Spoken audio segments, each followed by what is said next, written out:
and there was heroin, there's methamphetamine and LSD. cocaine and then LSD and marijuana and mushrooms, and it's like they were all painted with the same paintbrush. And so as a result, it's like, oh, stay away from that. You're going to lose your mind. You're going to fry your mind. You're going to be a zombie for the rest of your life. Men that sit up at the end of a journey and saying, this is the first time I've ever felt peace and contentment. You become like this lighthouse and that people are like, something shifted. What's going on? You seem so light and you seem so bright. What's happening? What have you done? I have heard it said, and you can tell me if you agree, that partaking in plant medicine is like expediting therapy. Yes.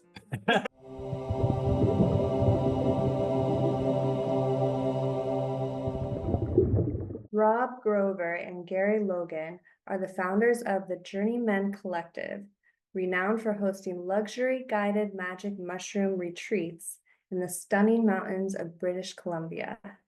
Since 2018, they've combined over 60 years of expertise in spiritual training, mindset coaching, and energetic healing to create transformational experiences for CEOs, entrepreneurs, athletes, and more. Where they focus on integrity and intention, their retreats offer a unique path to self-discovery and personal development, helping guests accelerate their success and make a conscious impact on the world. How has psilocybin affected your life? Oh, gosh. Where It we was, start. yeah, I think it was a complete left turn that took place. And Gary and I had been on our path of inquiry, self-discovery, personal development. Gary for about 4 40. decades, myself for about 2 decades. And I had dabbled with psilocybin in university, but it was just a full-on trip. It was not an actual journey. And Now, when you say that, could you differentiate what is a trip versus a journey? how long do we have? The short version is that a trip is when you take mushrooms with your friends in your backyard and you do explorative movement and you're more taking in the external environment than taking a dive into self-development. A journey is in a journey with the Journeyman Collective is you go into what we call ultra stillness and silence, essentially a deep meditative state with the assistance of psilocybin and the guidance of Rob and Gary, along with our team members, to really explore what's going on the inside of self. And a lot of people think, oh, I've done mushrooms. I was one of them. How can this benefit me? And in 2017, Gary's mom quickly passed away. She was living with us for 3.5 years, and it was a full-on record player screeching to a halt moment of what are we really doing with our lives? Why did we come here? Like, there's something more. There's something more for us to be for others. There's something more for us to be doing for others. And we had our own coaching, mentoring, advisory businesses in our own ways. And November 2017, Gary's mom had passed away. And a month later, this little tiny woman walks into our lives and she says, I think you guys might benefit greatly from a mushroom journey. And I scoffed at the idea immediately because I was like, I've done mushrooms. And then it just kept coming up and kept coming up. And I saw it in a meditation as well, this quintessential image of 5 little mushrooms. And I was like, looks like I might be going on a mushroom journey. Spoke to a few people. One person I spoke to felt completely off. It was literally just what we call the in and out burger model. where the individual was going to come over to our house for the ceremony and then leave. The other individual, I was going to be in his space for 2 full days, and that changed everything. Is that the one that you chose? That's the one I chose, and I went into that journey with a deep level of respect and reverence for his process that he was going to be guiding me through. And the and again, I had already been exploring spiritual teachings, the universal laws, healing, so many different aspects of self, that this was like this was the next illogical slash logical step. And went into the journey. I was shown a lot. We could talk probably for a full hour about that one experience. I, to sum it up, I found joy. I found a deep level of self that has always been there to support me. Some people would call them your guides. Um, and it was like a exploration of what devotion and commitment to an empowering service is. And so the empowering service that I was offering to the world came out of that experience, and was in meditation the very next day, and I was shown that I was to train with the medicine man. And I went into that experience with, this is one and done. Like, I'm doing this once and that's it. And 3 days later, the day after, I was shown that you are to train with the medicine man to start this work. And it's like, what? Um, and I'll pass the mic over to Gary because I know that it also changed, it redirected his life. Yeah, when Robert came home, I was like, whoa, there's a shift in you energetically. I was like, you're much happier, you're more calm, at peace, and content. His depression and grief had lifted. So I thought, mushrooms can do this? And he said, yes, they can. So I spoke to the medicine man and booked it for my birthday. And I always say it was the best gift one could ever give oneself for their birthday. It changed my life, as you well see that we have created this company, the Journeymen Collective, from all the years of our experience. But I think that was the catalyst that launched us forward into what are we here to really offer the world. And when I came back, my depression, my anxiety, my grief had sort of subsided. Sort of completely. Well, it's sometimes always there a little bit, but it doesn't go away completely. It's there. It's not a forerunner in my daily life, if that's a better way of putting it. And so I told Robert I had visions also of working with the medicine, and he said, so did I. So what does that look like? So we spoke to the medicine man and said, we feel this might be our path. And we spoke to him for a long time. And he agreed that he would be able to assist us to find our way of working with the medicine to present to the world. And that's when the Journeymen Collective was birthed. It is really beautiful how interwoven your stories are, because Gary, it was your mother's passing that started Rob questioning, what is my purpose? Why am I here? Isn't there more? And then answering that call. And then because of the way you responded to answering that call, then Gary jumps in, and now you're both doing this amazing thing, which I want to hear more about, the people that you work with, the journeys, what they're like. And do you journey with them? Are you also doing the medicine each time that someone does it with you?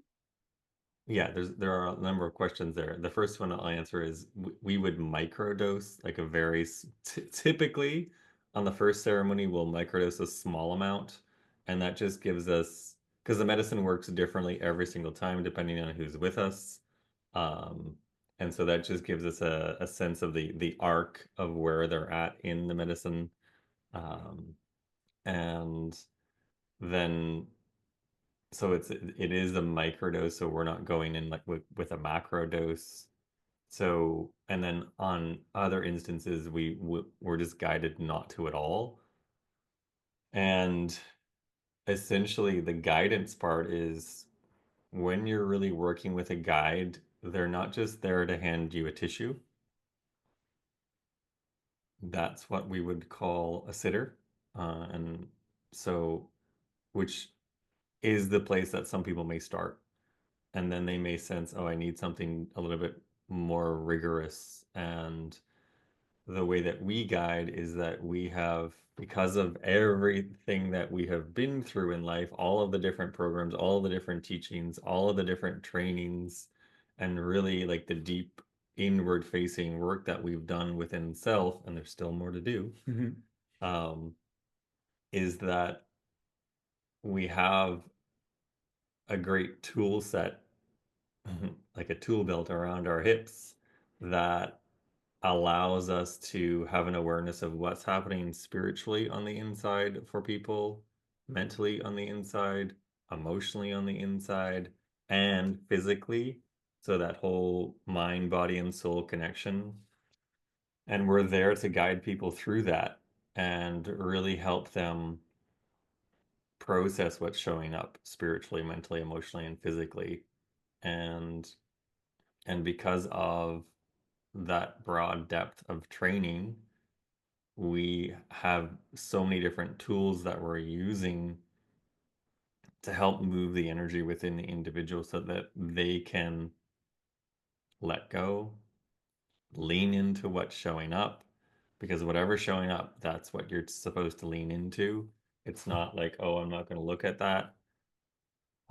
And then learn from the experience. And a big part of what we put forward is that whatever you're shown is your sacred intel that you are to revere for the rest of your days, and finding your unique path, your unique way to synthesize that intel, the information, the experiences that you've had, so that you take that transcendental experience that people might come out of an experience and be like, wow, I don't even have words for it.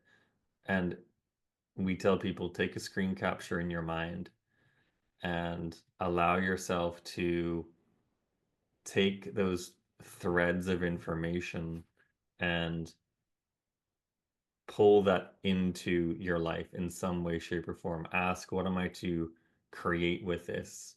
And so that's when I often say you're taking a transcendental thread, weaving that through the eye of the needle of your heart, and then you're creating that in a tapestry known as your reality. Beautiful. Yeah. I, like you, had some trips when I was younger. And then as I learned more and gained more experience in the world, I learned about being intentional with it and using it as medicine. And I sat in a ceremony a couple years ago, and it just popped in my memory, because you're saying how when things come up, you want to lean into it, you want to look at it. And I remember, and I didn't remember this until you said that there was something that came up that I didn't want to look at. Yeah. And this was the one time that I actually kept a journal somehow. There were moments that I couldn't look at it or write, but I was able to jot some things down to go back and look at, which was phenomenal, because you don't really recall everything once you come out of it. Yeah. Was this a personal guided ceremony, or was it a group ceremony? It was a group. Mm-hmm. Yeah, it was a day. It was maybe 6 or 8 hours at a spiritual center. Another thing that I can share that happened for me, and I'm sure you've experienced this with your guests. Do you call them guests or? We call them clients. Yeah. So I I dismissed myself to the restroom. I thought I was going to vomit, and I had all the feelings of it, and I went through the motions of it, but nothing came out. However, I felt self-doubt come out. I felt negative self-talk, and things like that were coming out of me, but nothing was physically coming out. And I felt so much relief when I was done.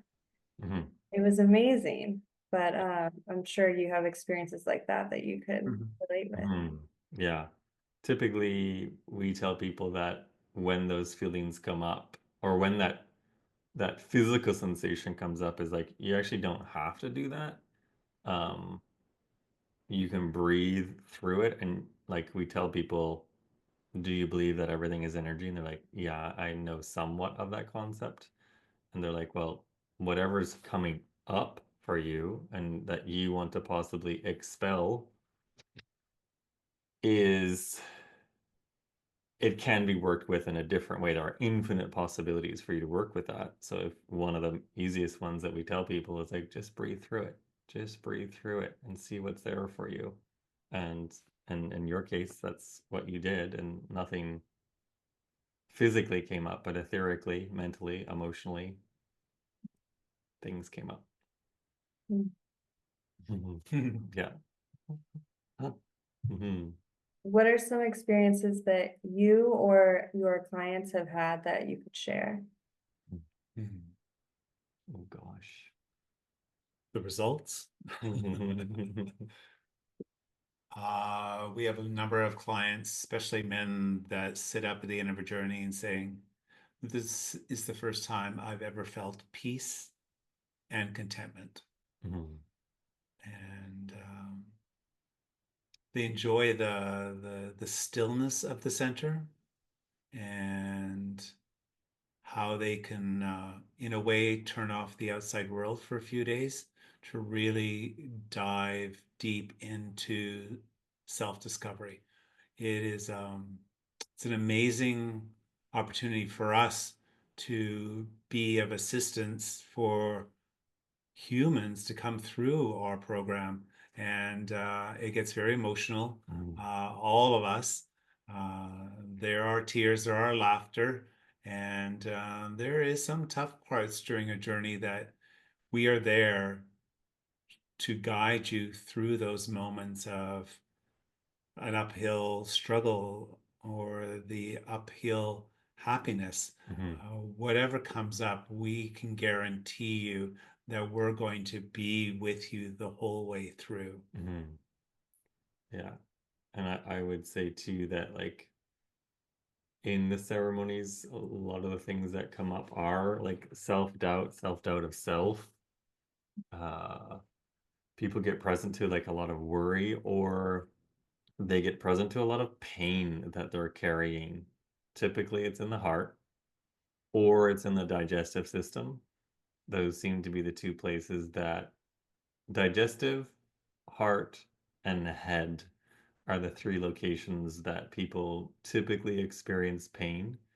And then we just invite people to just lean into it, lean into it, lean into it. And most of the time, I would say it's connected to some form of pain connected to a relationship that no one has created the space for them to actually like process it and transmute it. And like there was an individual who we worked with recently, and a lot of her people in her life were saying like, gosh, you're really angry, like you need to do something about this, it's been happening way too often. And what she discovered in the journey was that it was anger was what was happening on the outside, but deep, deep, deep sadness that she'd been carrying in her life for a good 60 years, that no one had showed up to allow her to let go of that deep sadness. And the sadness was being expressed as frustration, but it was uh, beautiful to see her just let go of all of the sadness that she had been carrying. So her cultures it's all about sweeping it under the rug. It's all about pulling yourself up by your bootstraps and oh, just push that down, deal with it another time. And we're here to create that sacred space for people so that they can actually like shed those layers that have been hanging on for decades, that have been hanging on for years. Another gentleman that we worked with, he came into like he was like, I hope I can like look at what's happening in my digestive system. And over two ceremonies, he processed it. And he was like, my digestive system is fully healed now that I've done deep inner work. And some of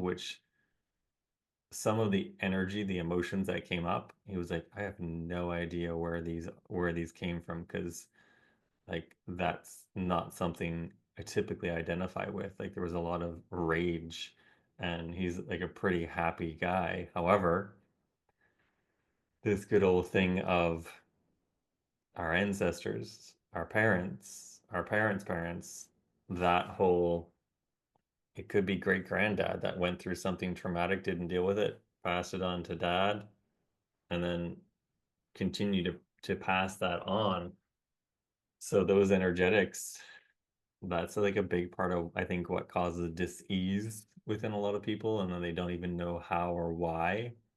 And like my family has this great saying, "Oh, you have a my last name is Grover," and they're like, "Oh, you have a Grover stomach," and it's like so and so back in the line also had it, and it's essentially just the dysfunctional way that people process energy. And it's like, oh, it's acceptable because granddad did it and great granddad did it. And it's like, wait a minute, no, there's a different way here. We can actually heal so many different things when we're given the space, when we're given that time. Like with us, the ceremony is such a small part of the work that like when people are with us, you're with us for like 4 months of like online work, 4 full days in person. And a lot of people after the 4 full days, they're like, I was so concerned about the actual ceremony and worried about that when it was about 20% of the work. And the other parts, when you're in person with us, we're helping you pull on those threads, helping you learn about yourself through just our sensory awareness of like, oh, let's pull on this thread, let's pull on this thread. And a lot of the time it's paying attention to the language that people use. And there's like different energetics with words that are used because those words have also been passed down as well. Yeah, so it's an opportunity for people to come in, do the work, and heal so that you're passing on something different as a legacy. I have heard it said, and you can tell me if you agree, that partaking in plant medicine is like expediting therapy.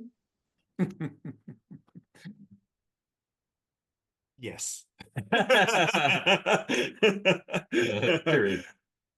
But we're not dismissing therapy. Therapy has its place. But if you're coming to work with us and you tell me you've been in therapy for 20 years, it's like, how has that been working out for you? You know, there's only so much you can do of talking and not getting to the root of the problem. Um, The words get in the way yeah. sometimes. And I think that's part of why we invite people into stillness and into silence, and like just give up their propensity to want to talk about everything as we're talking about everything right now. But this is purposeful. Exactly. And we're not in that, well, we are in a ceremony, in exchanging ideas and energy. So yeah, it has its place. And I would ask is the therapy forward facing or backward facing? Is it always drudging up the past, or is it touching into the past with your head facing forward of like, okay, how am I moving forward? I'm still going to be bringing parts of my past with me, but those will just, if you set the course to grow, and if you create a vision for your life of what you're growing towards, then the percolations of the past will just naturally come up for you. You don't have to go hunting for them. So it's it does expedite things. However, you also have to have the capacity to work with it and continue to work with it, because most people will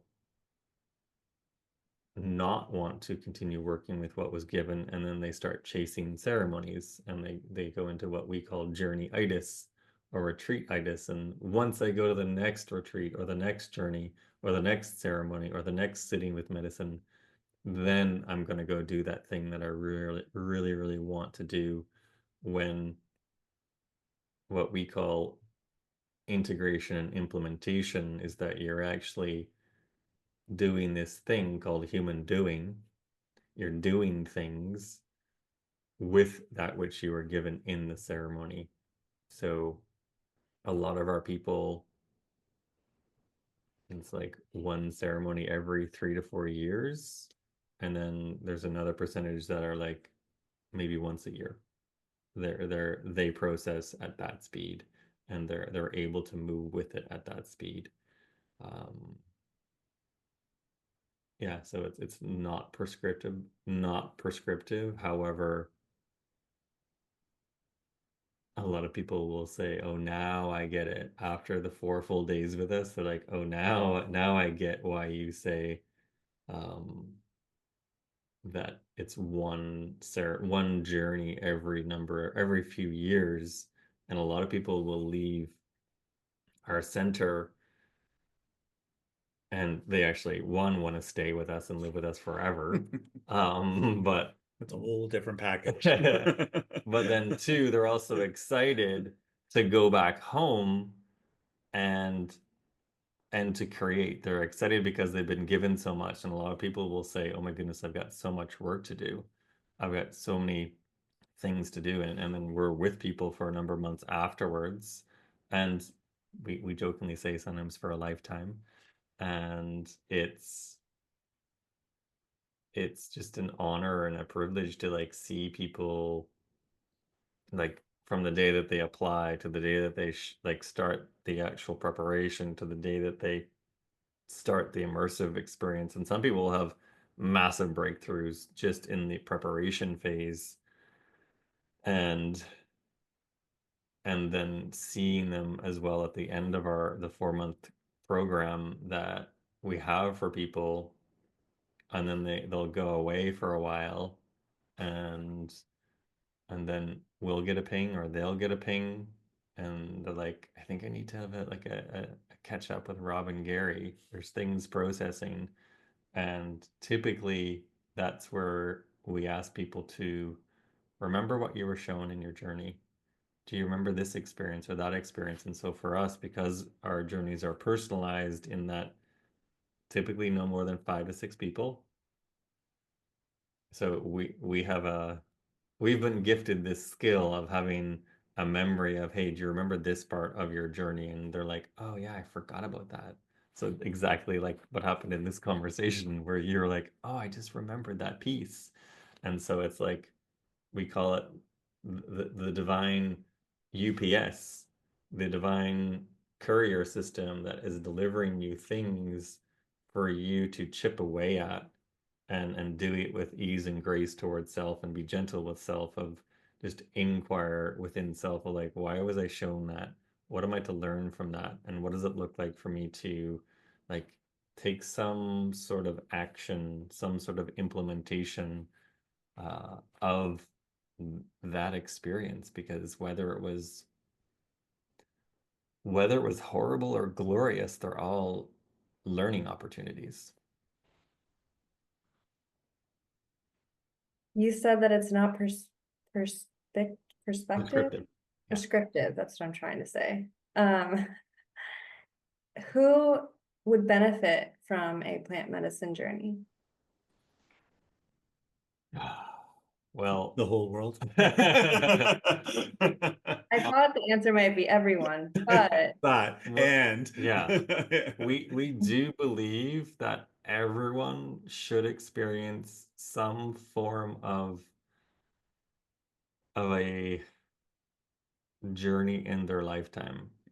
Are there some who may already be on a journey without medicine? Absolutely. Who there are some people who, and I'm putting this in air quotes for your listeners, who may have air quotes mental illness. Um, I honestly feel that a lot of mental illness is an unawareness of the dimension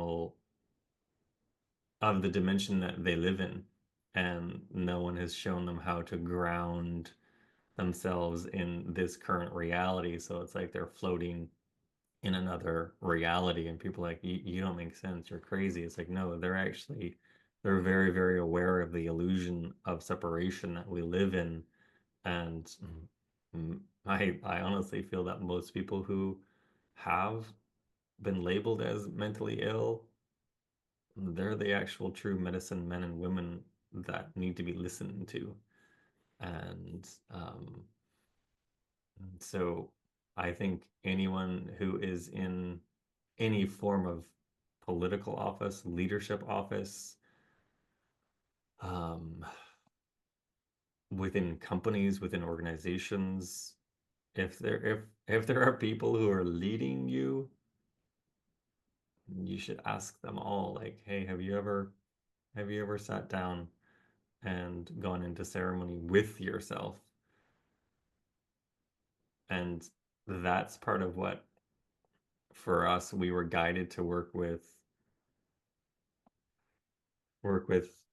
entrepreneurs, executives, professionals, the people who are leading companies, the people who are leading a new way of operation. And that was like something that was given to us like in a ceremony. It's like, okay, so work with the people at we call it the center of their organizations. Some people might say it's the top of the organization. We see it as they're in the center and they're emanating that energy out to their whole, whether they work with a team of 5 or 5,000 or 50,000. That's how we see it. Um, so it's high performers, high achievers, and then they know they've reached this sort of like glass ceiling. They can feel it. They've done they've read all the books, they've done other programs, they've done other courses, and they're like, there's something else that I need to support myself in my own growth. And we often say, like, know thyself. And what better way to do that than go on an inward facing journey and then use that intel to co-create so that, like, you can help other people in your own unique way. Because that's one of the things that we hear from a lot of people. I just want to help other people. It's like, yeah, but like that's a broad statement. How do you wrangle that horse into a focused energy?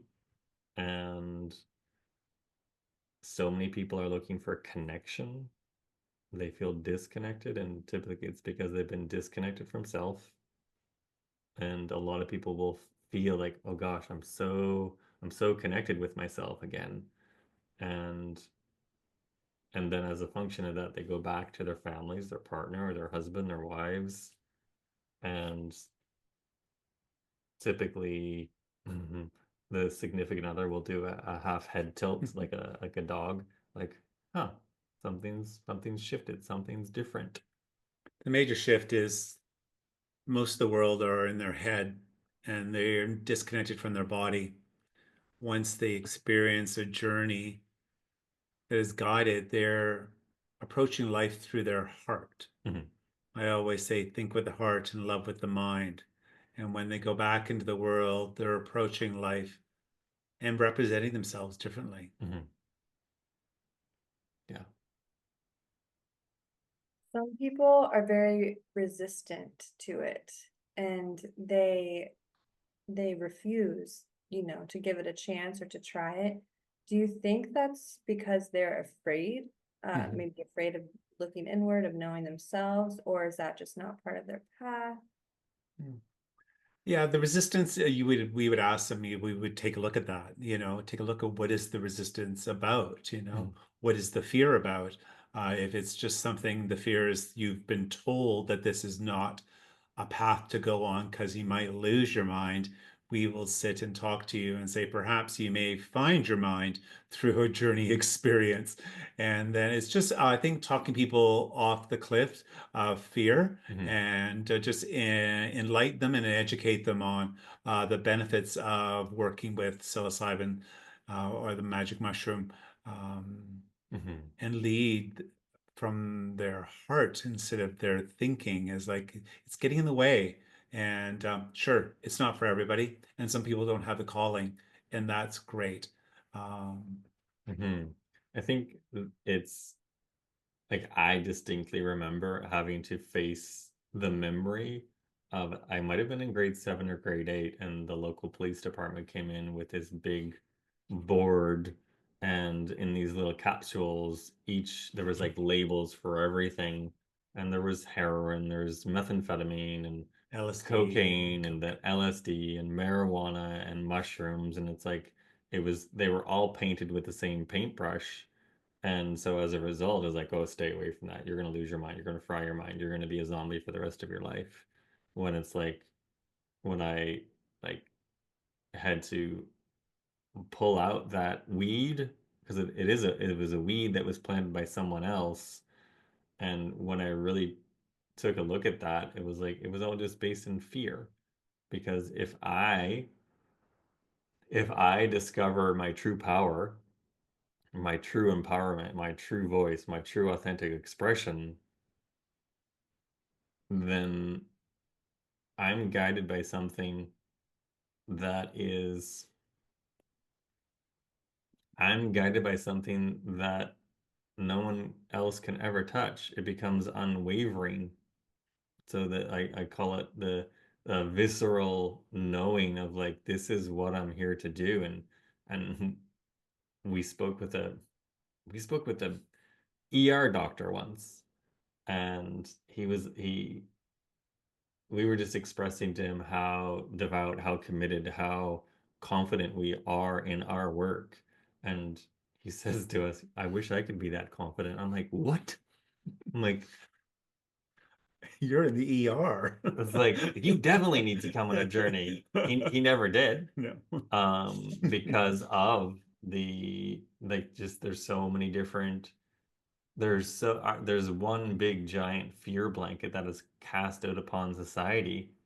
And when you can start to see the fear for what it is, or the shadow, because that's what we're dealing with, and the only way to deal with it is to deal with it within self.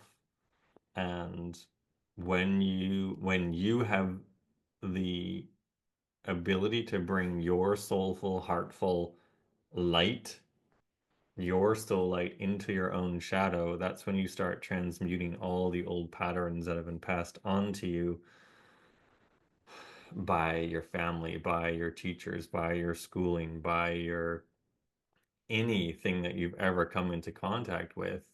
And then as a function of that, you as an individual start to burn brighter. So you become like this lighthouse that's mobile, and that it's the opposite of an actual lighthouse, because lighthouses in the ocean people want to stay away from. But you're probably present to the same thing, that people are like, something shifted. What's going on? You seem so light and you seem so bright. What's happening? What have you done? Um, and so it speaks without you having to speak about it until someone asks. And that's like, we see it for ourselves. We'll walk into different, because we're always looking for ways to grow, and we'll attend a workshop or a training or something, and almost always we run into someone who just like walks in front of us and they're like, who are you? I have to know you. I'm not sure what it is. And then we'll share a little bit about us, and they're like, oh, that's why, because I've been looking for you for the last 25 years.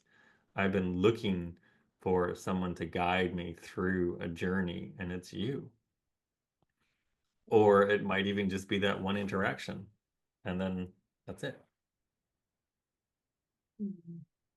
So yeah, I just went on a little bit of a tangent there, but And so many thoughts. yeah. The fear you were speaking about, that runs deep. And I mean, it's deeply ingrained. And then I find it interesting, the quote unquote drugs that are portrayed in a negative light by society and have been for decades.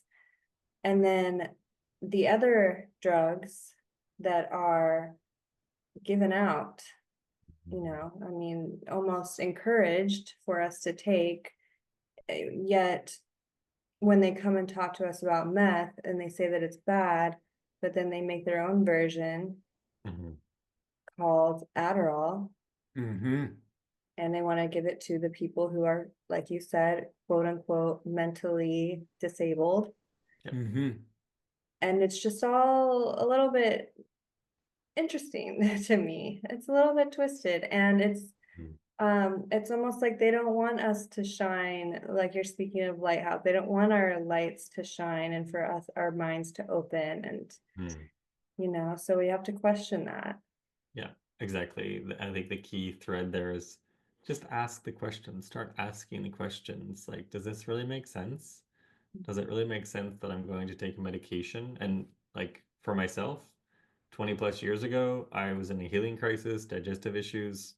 I was sitting across the table from a gastroenterologist who was what I call very spherical, um, and did not look healthy. I'm like, he's an internal specialist. Shouldn't he be like a Greek Adonis in some way, shape, or form? And it was the exact opposite. And I just sat there. I was like, why are you giving me this medication when all of the effects of it, they're not side effects.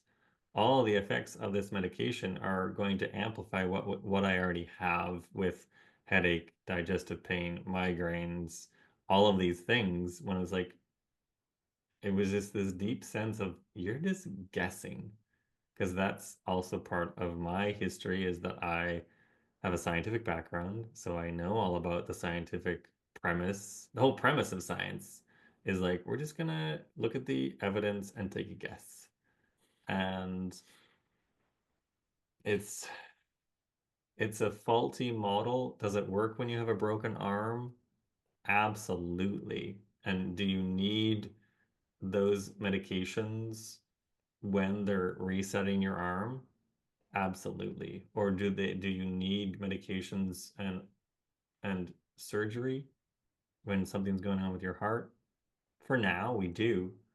Um, but I think for your listeners, just start asking the questions of self and others. And like I'm thinking of a client, she actually lives in Florida, and and after her journey, she was like, she just started asking so many questions of other people instead of judging like their response to what's happening outside of them. She just started asking questions, and people started telling her, like, something's changed. You're so much lighter. You've even lost weight. Like, what's going on? And because she started asking herself questions of, do I really want to put this in my body? Do I really want to put this medication in my body? Do I really want to put um, other things in my body when she started to attune to the intelligence of the body. Like for your listeners, look at your friggin' hands, look at your feet, look at your legs, look at your chest. You are a walking, breathing, like piece of spiritual technology that most of us have not even begun to scrape the surface of the potential of that instrument. And when we can actually like when you can go into ultra stillness, there are other energies that start to run in the body to and through you to support you at a cellular level so that you can actually heal. You get the frick out of the way. You let your mind, you put the monkey mind on the shelf for a bit, and you give way. You give way to whether you want to call it the quantum or God or the universe or the cosmos, same. But that energy, when you can let that in, it can shift anything within you. And we could have a whole entire another discussion about all the different things that we've personally been through over the years. And like every single journey that we guide people through, we're going through what we call upgrades and shifts in our spiritual, mental, emotional, and physical beings so that we can tend to people. So it's like we're attuning to something, we're attuning to something higher. And our intention is always that we're here to honor people's highest harmonic, their highest level of energy, their highest timeline, and like those potentials are just there lying in wait within self. And if we give ourselves time, when we give ourselves time to really like open ourselves up and really look deeply within self and explore like what are we really doing here? There's 8 billion ants on this speck of dust floating through the solar system, floating through this galaxy, and then we zoom out from that galaxy and there's other galaxies and other galaxies upon galaxies, and it's like every single human's pretty friggin' tiny, yet we think that our problems are so massive and unsurmountable, and when you can actually zoom out from them and have a different perspective and witness them, it's like, well, if I'm this tiny little ant that's walking around the earth, then there's got to be a way that I can heal. There's got to be a different way that I can have a different life, a life of peace, a life of calm, a life of like deeply passionate, devout creation. And I think that's a part of the system that's out there. It's like, oh, no, you have to do it this way. You are going to go into this thing called school. You're going to do it this way. And as a function of that, there are deep currents of genius within each and every individual that gets stripped away and they get stuffed away in a box. And then 40 years later, like, oh, that's what that was. I've had that gift. I stuffed it away. And now I'm going to unwrap that gift and start offering it to other people. So it's, yeah, like for your listeners, just ask the questions, keep asking the questions. And the more that you refine the question, the more that a different answer is going to pop up because the answer has to already be there if you have the question. Yeah. I love what you were saying about getting quiet and getting still. That's a lesson I've learned over and over again. All the answers are there. Every answer we could want is there. We just need to be quiet and listen. Yeah. Mm-hmm. The listeners would like to learn more. They want to know where to go. Where can they find out more about the collective, the Journeymen Collective? We have a great website, www.thejourneymen, collective, one word.com. We're also on Instagram and LinkedIn and Facebook. Wonderful. That will be in the description. And I have two final questions for you.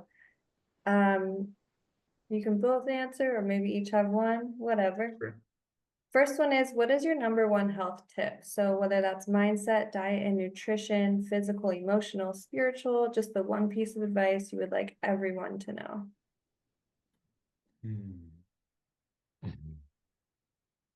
Learn the art of awareness. What does that mean? It's a big subject, but the simple steps is First thing in the morning when you wake up, where am I?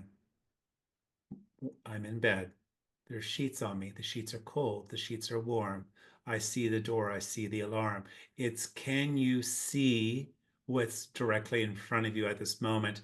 Or have you already hit the alarm and already making coffee, and you're not even downstairs making coffee yet? So you're too many steps ahead in your head. Be in the moment here and now. Learn how to see what's in front of you at this moment. That helps with the mind chatter, that you're only control, you are in control of the chatter that goes on in your mind. So the art of awareness is one step at a time, and you just build on that new habit of thinking and being. Mm-hmm. Mm-hmm. Yeah. And for me, I would ask your listeners to ask the question of self, what did I truly come here for?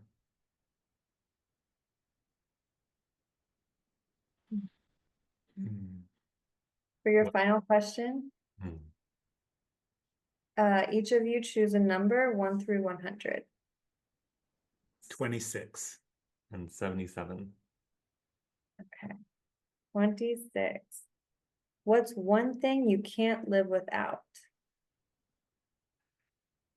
I had a feeling. For the ones listening that can't see, Gary. I pointed to Robert. Gary pointed to Robert. Same. I would say the same. You better.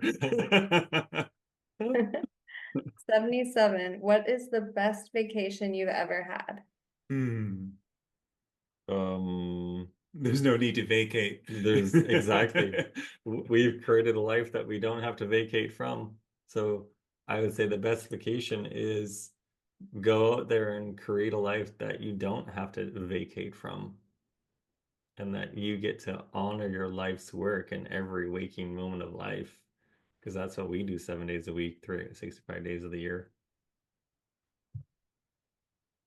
Beautiful. I'm so glad you are.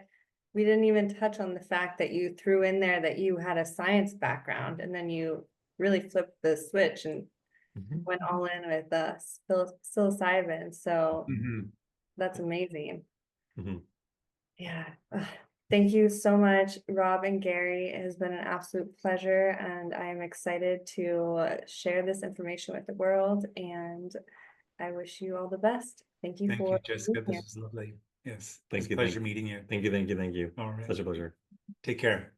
Hello, beautiful soul, and thank you for tuning in. If you enjoyed this interview with Rob and Gary, be sure to subscribe and come back next week for another episode.